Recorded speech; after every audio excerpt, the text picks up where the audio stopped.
तहम ख़बर है अवां खे आगाह कयूं पिया आम चूंडुनि केस के हवाले से इलेक्शन कमीशन की कानूनी टीम सुप्रीम कोर्ट पहुंची वही है।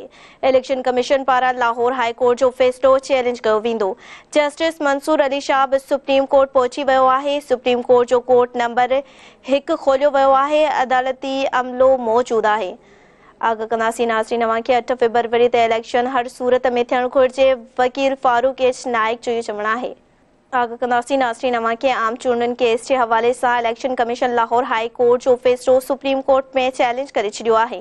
इलेक्शन कमीशन पारा लाहौर हाई कोर्ट के फैसले खिलाफ सुप्रीम कोर्ट में दरख्वास्त दाखिल कई वई आहे। सुप्रीम कोर्ट जो कोर्ट रूम नंबर 1 खोलियो वो है। अदालती अमलो भी मौजूद है। आगाह कंदासीं नाज़रीन अवां खे 8 फरवरी ते इलेक्शन हर सूरत में थियण घुरिजे। वकील फारूक एच नाइक जो चवणु है। इन हवाले से वधिक अपडेट मालूम कंदासीं। इस्लामाबाद का ब्यूरो चीफ नज़ीर चारण लाइन ते मौजूद है। जी नज़ीर आगाह कजो कहिड़ा तफ़सील आहिनि?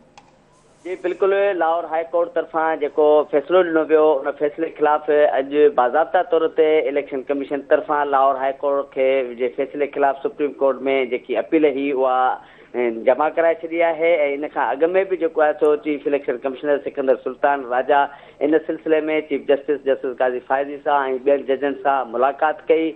मुलाकात दौरान अटॉर्नी जनरल जो वफाकी हुकूमत जो नुमाइंदो आ उहे भी मौजूद हुआ। उन दौरान जो सो chief election commissioner Sikandar Sultan Raja तफसीली तौर पर चीफ जस्टिस काजी फायजी साहब के इन गाल का आगाही दी तो असां जो सो ईंदड़ आम चूंडुनि के हवाले से मुकम्मल तैयारी करे वरितियूं हुयूं। असां जो सो जी तारीख़ 8 फरवरी जिन सियासी पार्टियुनि तरफा इतफाक़ किया वियो हो सुप्रीम कोर्ट में जो लिखत में भी जो वफाकी हुकूमत दरख्वास्त जमा कराई तो जी सियासी पार्टियुनि ने असां वफाकी निगरान हुकूमत अदलिया के विच में इन गाल ते इतफाक़ किया तो ईंदड़ चूंडूं जेके सो 8 फरवरी ते कराईंदियूं। पर जो सो गुज़रियल 2 ॾींहं पहिरीं जो सो लाहौर हाई कोर्ट तरफा यो फैसलो दिनों वो तो इलेक्शन कमीशन सो DROs ROs जेके सॼे मुल्क में मुक़रर करण के हवाले से उन्हें तरबियत ॾियण के हवाले से जो मरहलो हली रो हो उनके फौरी तौर पर रोकण जो हुकुम दिनों जैसे जो सो असां मजबूरन जो सो अगते इलेक्शन की तैयारियों के हवाले से को कदम खणण लाइ जो सो तैयार ना आहियूं। जेसीं ताईं अदलिया जो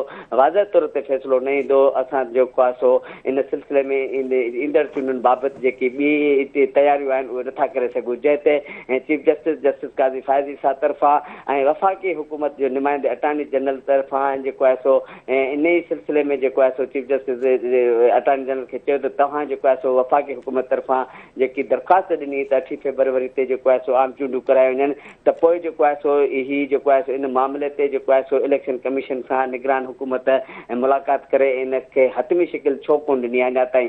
जो सो जैसे अटॉर्नी जनरल चयो तो वफाकी हुकूमत के भी जी निगरान हुकूमत है उनके भी कंहिं क़िस्म जो ईंदड़ आम चूंडूं कराइण ते को इतराज़ ना है।